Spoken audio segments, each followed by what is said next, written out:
సైనిక శక్తి అద్భుత ప్రదర్శనతో ఆపరేషన్ విజయవంతం. లోక్సభలో వైఎస్ఆర్సీపీ ఎంపీ వైఎస్ అవినాష్ రెడ్డి. భారత భద్రతా వ్యవస్థ ఎంత శక్తివంతంగా ఉందనే విషయాన్ని ఆపరేషన్ సింధూర్ వెల్లడించిందని వైఎస్ఆర్సీపీ ఎంపీ వైఎస్ అవినాష్ రెడ్డి అన్నారు. పాకిస్తాన్ ప్రోత్సహిస్తున్న ఉగ్రవాదంపై భారత్ తగిన విధంగా స్పందించిందని స్పష్టం చేశారు. ఇటీవల కాశ్మీర్లో పహల్గాం ఉగ్రదాడి నేపథ్యంలో భారత్ చేపట్టిన ఆపరేషన్ సింధూర్ అంశంపై సోమవారం లోక్సభలో చర్చ జరిగింది. ఈ చర్చలో పాల్గొన్న వైఎస్ఆర్సీపీ ఎంపీ వైఎస్ అవినాష్ రెడ్డి మాట్లాడుతూ ఏప్రిల్ 22న కాశ్మీర్లో పహల్గాంలో ది రెసిస్టెన్స్ ఫ్రంట్ అనే ఉగ్రవాద సంస్థ దాడికి పాల్పడి 26 మంది పౌరులు హత్య చేసిన విషయం తెలిసిందే. ఈ సంస్థ లష్కర్ ఏ తోయిబాకు అనుబంధంగా పనిచేస్తూ పాకిస్తాన్ తరపున విధులు నిర్వర్తిస్తుందని బలమైన ఆధారాలను, దీనికి బదులుగా భారత సైన్యం మే 7న ఆపరేషన్ సింధూర్ నిర్వహించింది. ఈ ఆపరేషన్ పూర్తిగా ఇంటెలిజెన్స్ ఆధారితంగా సరిహద్దులు దాటి ఉగ్రస్థావరాలను లక్ష్యంగా తీసుకుంది.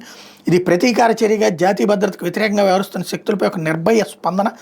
పౌర ప్రాంతాలకు దూరంగా ఉండేలా దాడులు జరపడం ద్వారా భారత సైన్యం ఉన్నతమైన మానవీయ విలువలు పాటించిందని అవినాష్ రెడ్డి అభిప్రాయపడ్డారన్నట్టు వార్తను హైలైట్ చేశారు. భారత్ వాదనకు బలం చేకూరిందంటూ స్టేట్మెంట్ ఇచ్చే చాలా కీలకమైనటువంటిది. అంటే వైఎస్ఆర్ కాంగ్రెస్ పార్టీ అక్కడ తెలుగుదేశం, జనసేన, బీజేపీ కలిసి ఉన్నాయి కాబట్టి వాళ్ళతో ఏమీ విభేదించట్లేదు.